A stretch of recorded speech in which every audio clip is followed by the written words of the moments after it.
Bailey with Project Learn, and I am here with Wilma today. Say hello, Wilma. Say hello. And we are doing our Friday Funnies number 10. It's the end of the week, a good time. Not quite finished, so we still want to work on our English to finish the week, but we also want to laugh for the weekend. So that's what we're going to get ready to do today. We have 5 good examples of some language humor. Let's go ahead and start with this one, right?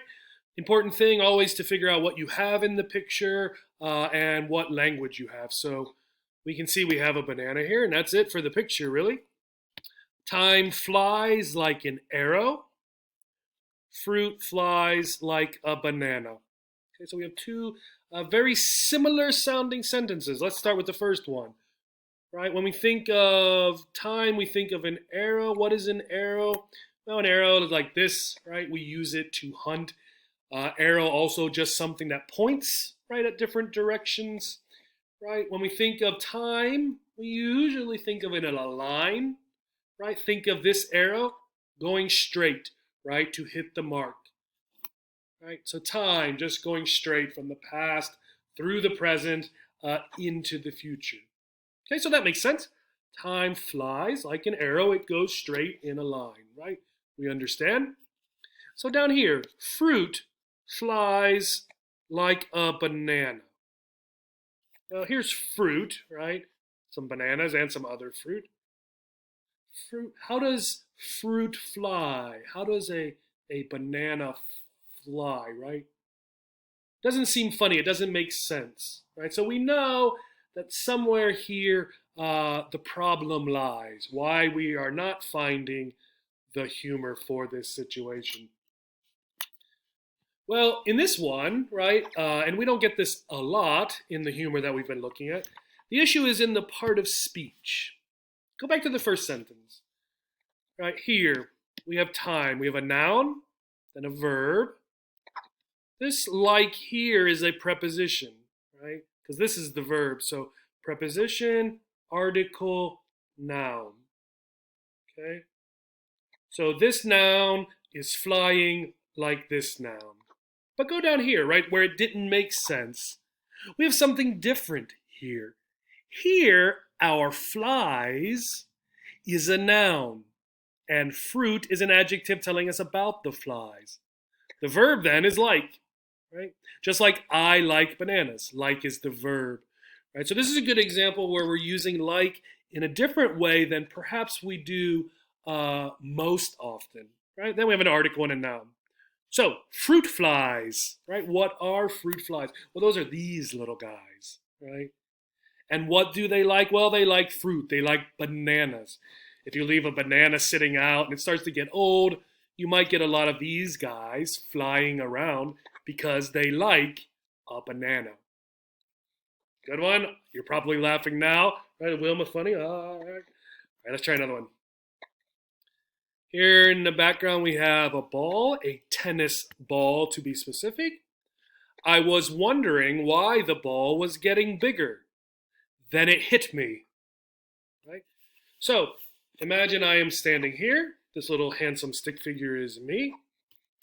And someone is throwing a ball. Right? Well, when it starts farther away, if I could slow it down, I would realize, right, as it gets towards me, it gets bigger and bigger and bigger until I either catch it or, as the person speaking here says, it hits me. Right? Not very funny, so again, there must be a reason. In the first sentence, does the person speaking understand why the ball is getting bigger? Do they understand? Do they know why the ball is getting bigger? No, I was wondering why. I don't know why. Well, the phrase, it hit me, right, means that suddenly I understand, right? Then it hit me. Then I understood. I got it, right? So this expression, this idiom here, right, when someone talks about something hitting them, right, if it doesn't make sense as a thing actually hitting them, they're probably using it to mean that suddenly they understood something. That knowledge, that information hit me and I understood. Try that on. So in the picture here, you can see we have two pairs of glasses that appear to be talking. Okay. But I should have, this one says. This one here says, stop right there. It's should have. Right? And down at the bottom it says corrective lens. Lens, just another word specifically, sometimes for glasses, but referring specifically to this glass or plastic part, right? Should of, we looked at in a previous video with some grammar errors, right? Should of, correct grammar, incorrect grammar. Don't think about do I hear people say it, because sometimes that's not a good example of correct or incorrect. Should have, incorrect, right? I should have studied for the test, right? That is incorrect because it sounds like another phrase that we say, right? Which would be should have, right? Should have. So what is this pair of glasses doing? Well, it is correcting the grammar of this pair of glasses, right? Just like your English teacher might do. But look at this picture. What do corrective lenses do? They correct your vision, how you see, right? How you see. All right, that's a good one, right? Correcting, so no should of. Let's try another one. In the picture, looks like we have a couple soldiers here. They're in their uniform, right?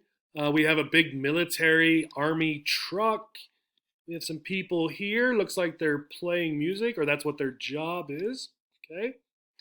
So then this man down here, munitions. I ordered a shipment of munitions.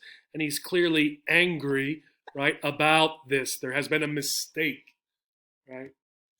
Probably a word you do not know, not a very frequently used word, unless perhaps you are in the military. What are munitions? Well, think about what it is that a soldier in the military might order. What might they need, right? Might come on a big truck, for example, right? What do soldiers need? Well, they need things like this, right? Bullets and things like that.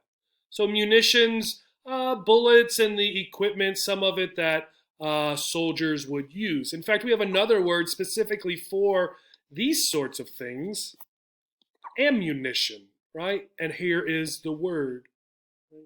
So this is what the guy ordered, perhaps an officer or a sergeant here. But what did he get? Why is he so angry?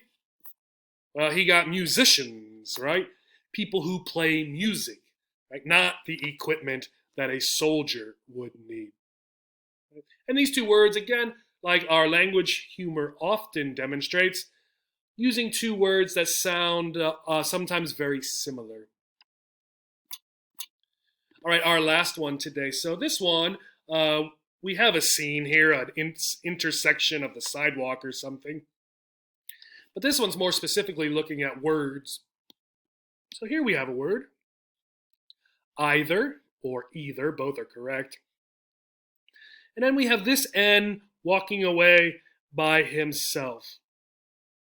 But what if we put the N back? What if he goes back where it looks like he walked away from? So we have N-E-I-T-H-E-R. What do we have then? We have another word, right? Neither or neither.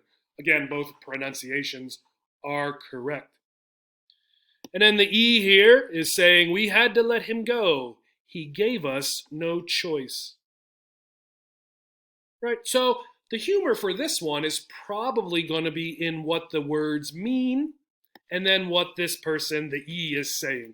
Well, the word either, what does it mean? Well, it means you have a choice, right? If your mother or father says you can have either pizza or cheeseburgers for dinner, it means you get to choose this or this, right? Now, it doesn't mean both, right? So it doesn't mean the same as and. It means basically the same as or, right? So you can have this one or this one. But if our little friend, the N, goes back in position here, then neither means your mother or father is giving you no choice. We are not having either of those, right? So you do not get to choose between those. The expression then here, the idea that E is saying, right? Someone gave us no choice. If you imagine an employee who unfortunately was stealing from the company that he works for, the manager, the boss, right, might fire that employee. They might let them go, let him go. And when they do that, because of the actions of the employee, the manager only had one outcome, one decision, one choice to make: to let the person go, right? So the action of doing something and then causing only one decision, right, is part of the meaning of this word, right? Neither, right? You don't get a choice, right? I hope this was funny today. I hope you had a good time laughing and learning with us. Have a great weekend. Bye bye.